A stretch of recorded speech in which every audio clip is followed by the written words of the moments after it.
आगम और निगम। यह सर्वमान्य सत्य है कि तंत्र के प्रवर्तक थे सदाशिव। साधकों की सुविधा के लिए सदाशिव और पार्वती ने क्या किया था? पार्वती प्रश्न करती थी जनता की सुविधा के अनुसार, जनता के मन में किस प्रकार के प्रश्न आ सकते हैं, उठ सकते हैं, वैसा प्रश्न करती थी और सदाशिव उत्तर देते थे। पार्वती जी के मन के जो प्रश्न होते थे ज्ञानात्मक तथा परिप्रश्नात्मक, उसको निगम कहते थे और शिव के उत्तर को आगम कहते थे। आगतं शिव वक्तेभ्यो गतं च गिरिजाश्रुतो मतं च वासुदेवस्य तस्मात् आगम उच्यते। अर्थात शिव जी के मुंह से गया था पार्वती जी के कान तक, और यह मत है परम पुरुष का, वासुदेव का, इसीलिए इसको कहते हैं आगम। आगतम, आगतम का प्रथम अक्षर आ, गतम का प्रथम अक्षर गौ, मतम का प्रथम अक्षर म, आगम। साधकों की सुविधा के लिए यह प्रश्नोत्तरी है। पार्वती जी का एक प्रश्न था कि ये जो तीन काल हैं, अतीत, वर्तमान, भविष्य, इन तीनों में मनुष्य के लिए, साधकों के लिए सबसे कीमती समय क्या है? वैज्ञानिक दृष्टिकोण से अगर देखा गया तो सिर्फ वर्तमान काल जिसे कहते हैं, ऐसा कोई काल नहीं है। अतीत जो हो चुका है, भविष्यत जो होने वाला है, मगर बीच में एक जो चलायमान स्तर है, एक चंचल स्तर जो है, वह क्या है ना, हम जहाँ तक अतीत के साथ भविष्य का संबंधीकरण कर सकते हैं, वह जो संबंधीकरण की अवस्था है, उसी को हम वर्तमान कहते हैं। हम बोल रहे हैं, तुम लोग सुन रहे हो, जिस वक्त बोल रहे हैं ठीक उसी वक्त तुम लोग नहीं सुन रहे हो, थोड़ी देर बाद सुनते हो। वहां तक हवा पहुंचने में जितना टाइम लगता है, उतनी देर बाद तुम लोग सुनते हो, और जब तुम लोग सुनते हो उस वक्त हम नहीं बोलते हैं, हम बोल रहे हैं, उस वक्त तुम लोगों के लिए भविष्य है, और तुम लोग जब सुन रहे हो वह हमारे लिए अतीत है। किंतु यह जो अतीत और भविष्य में हम लोग दिखावटी संबंधीकरण कर लेते हैं, अर्थात हम सोचते हैं कि हम बोलते हैं, तुम लोग फौरन सुन लेते हो, और तुम लोग सोचते हो कि बाबा बोलते हैं और तुम लोग फौरन सुन लेते हो, इसी को कहते हैं वर्तमान। मगर यह जो वर्तमान काल है, इसकी कीमत अत्यंत अधिक है। इसीलिए कहा गया है कि कौन काल मनुष्य के लिए सबसे कीमती है? उत्तर था वर्तमानेषु वर्तेत। Present tense is the most important tense. वर्तमान काल सबसे इम्पॉर्टेंट है। इसका माने यह नहीं कि भूत और भविष्य की कोई कीमत नहीं है।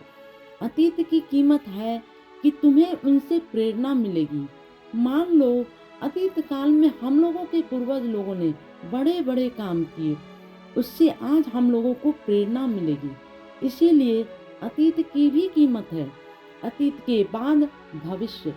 अतीत में जो भूल हो चुकी है या वर्तमान में जो भूल हो रही है, उसके सुधार के लिए हम प्लान प्रोग्राम बनाकर आगे बढ़ेंगे। डेवलपमेंट के लिए हमारी तरकीबें बनाई जाएगी।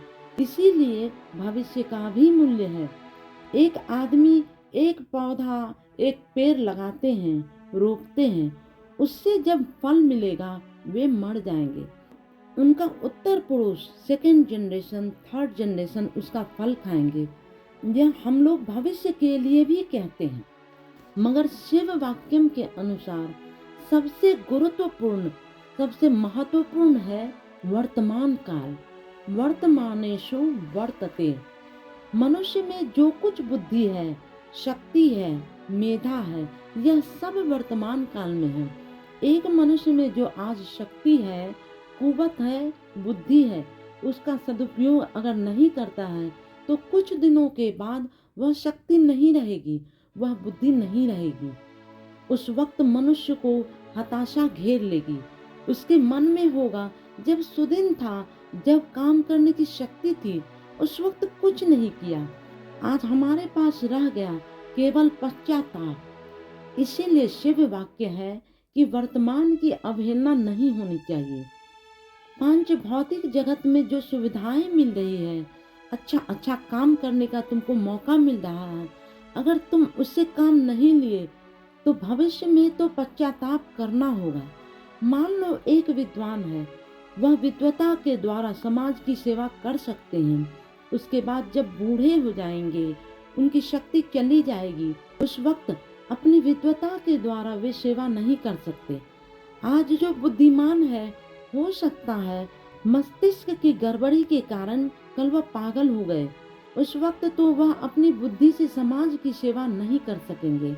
इसीलिए जब तक बुद्धि है, जब तक मेधा है, जब तक विद्या है, उसका पूरा उपयोग होना चाहिए। यही शिव जी की उक्ति है, यही है मूल्यवान शिव वाक्यम। मगर सिर्फ इतना ही नहीं, इससे भी बड़ी बात है, तुम्हें मनुष्य का शरीर मिला है, मनुष्य का मन मिला है, और भी जीव जानवर हैं, उनके भी शरीर हैं, मन है, मगर उन लोगों के ग्लैंड की जो बनावट है, उन लोगों के हार्मोन का जो स्वभाव है, वह मनुष्य के माफिक नहीं है, लेस डेवलप्ड है। मनुष्य के मन में बहुत सी वृत्तियां हैं। उन वृत्तियों को अगर हम सही दिशा में चलाएं तो उससे क्या न क्या हो सकता है। इसी मनुष्य के तन में मनुष्य देवता बन सकते हैं। आज जो बुद्धि है, उस बुद्धि को अगर हम रचनात्मक कार्य में लगा दें तो कितना कल्याण होगा। स्वर्ग धरती पर उतर आएगा। शिव जी ठीक कहते हैं, वर्तमानेषु वर्तते। आज तुमको मनुष्य का शरीर मिला है, खुदा न खास्ता अगर काम खराब हो गया तो मरने के बाद मनुष्य का शरीर नहीं मिलेगा। उस वक्त साधना करने की शक्ति तुम्हें नहीं मिलेगी।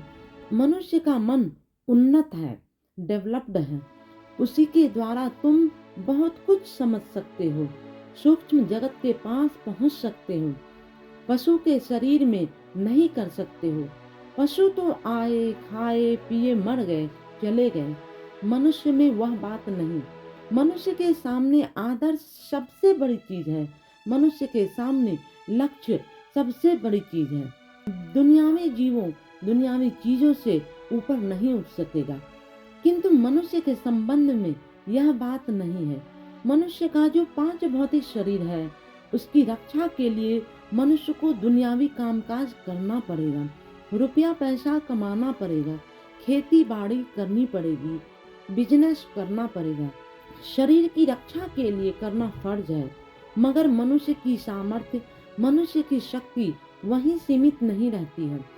मनुष्य चलना चाहते हैं और भी उच्च लोक की ओर, किंतु यह समझ सिर्फ मनुष्य में है कि दुनियावी चीजें सुख दे सकती है, शांति नहीं दे सकती है। केवल मनुष्य ही समझा है कि शांति उसी से मिल सकती है जिसका अंत नहीं है, जो अनंत है। मनुष्य ही समझ लेते हैं कि उनके प्राण है परम पुरुष। उनको जब तक मनुष्य नहीं पाते हैं तब तक शांति नहीं मिल सकती है। यह समझ सिर्फ मनुष्य में है। इस दिशा में मनुष्य काम कर सकते हैं। कब? जब शरीर स्वस्थ है, मन मजबूत है, जब बुद्धि तगड़ी है। शिव जी की उक्ति है, वर्तमानेषु वर्तेत। अच्छा काम करना है तो आज ही से करो, अभी से करो, वर्तमान का पूरा उपयोग करो, क्योंकि आज जो बुद्धि, सामर्थ्य, शक्ति है वह कल नहीं भी रह सकता है। इस तरह का रिस्क तुम क्यों लोगे? आज ही अच्छे काम में कूद पड़ो। तुम्हें मालूम है, रामायण की कहानी में है, रावण की हार हो गई है, रावण मर रहे हैं। उस वक्त राम जी उनके पास पहुंचे और उनसे कहे कि आप बुद्धिमान हैं, विद्वान हैं, आपसे मैं परामर्श चाहता हूँ, उपदेश चाहता हूँ, आप कुछ कहिए, कुछ फरमाइए। रावण की उक्ति थी, शुभस्य शीघ्रम और शुभस्य काल हरणम। खराब काम करने की जब अभिलाषा मन में होती है तो काल हरण करो। नहीं नहीं, आज नहीं, कल करेंगे, कल नहीं, परसों करेंगे। इसको दीर्घ निद्रा कहते हैं। किसी तरह की बुरी भावना मन में आ गई तो अशुभस्य काल हरणम, मैंने किया नहीं, फौरन सीता का हरण कर लिया। अगर मैं काल हरण किया होता तो हो सकता है मन से यह भावना हट जाती और मुझसे यह खराब काम नहीं होता। दूसरा उपदेश है शुभस्य शीघ्रम, जब अच्छा काम करने की ख्वाहिश हुई फौरन कर लेना, किसी से पूछने के इंतजार में भी नहीं रहना चाहिए। मन में अच्छी भावना आई फौरन कर लो, क्यों न दूसरे क्षण में अगर मन में यह अच्छी भावना हट गई तो तुमसे अच्छा काम नहीं होगा। देखो राम, मेरे मन में ख्वाहिश थी कि मैं स्वर्ग तक सीढ़ी बना दूंगा, किंतु आज करूंगा, कल करूंगा, करते करते देर हो गई, मुझसे हुआ नहीं, मैं आज मर रहा हूँ। यही बात है, साधना मार्ग भी ठीक इसी तरह है।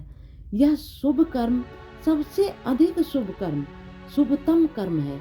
इसीलिए जब किसी भी मनुष्य के मन में यह भावना आ गई कि मैं परम पुरुष का, परमात्मा का भक्त बन जाऊं, तो फौरन साधना मार्ग में आ जाना, फौरन साधना में बैठ जाना।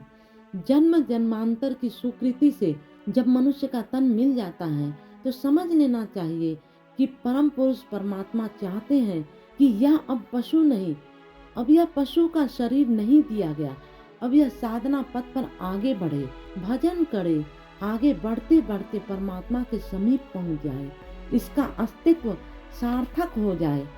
परम पुरुष के पास आने के लिए ज्ञान का भी रास्ता है, कर्म का भी रास्ता है और भक्ति तो है ही। लोग कहते हैं ज्ञान मार्ग, कर्म मार्ग, भक्ति मार्ग। नहीं जी, मार्ग है ज्ञान और कर्म, भक्ति है लक्ष्य। भक्ति जिनमें जाग गई है उनमें क्या नहीं आया, उनको तो सब कुछ मिल गया, वे तो भगवान हैं। तुम लोग याद रखोगे कि कर्म करोगे, समाज सेवा करोगे, ज्ञान की चर्चा करोगे, मगर जिस किसी तरह से क्यों न हो भक्ति में प्रतिष्ठित होना है। भक्ति नहीं मिली तो कुछ नहीं मिला और भक्ति मिल गया तो सब कुछ मिल गया। क्यों न भक्ति भक्तस्य जीवनं, भक्ति भगवतो सेवा। भक्ति पा गए तो परमात्मा के चरण के पास पहुंच गए, कुछ और पाने का नहीं रहा।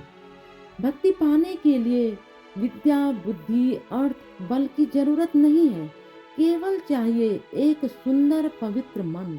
जो मन कहता है कि मैं सिर्फ परम पुरुष को चाहता हूँ, मैं सिर्फ परम पुरुष की सेवा करना चाहता हूँ, मैं उन्हीं का हूँ और परम पुरुष भी मेरे हैं। श्री श्री आनंद मूर्ति जी, भावनगर, 22 सितंबर 1990 ईस्वी।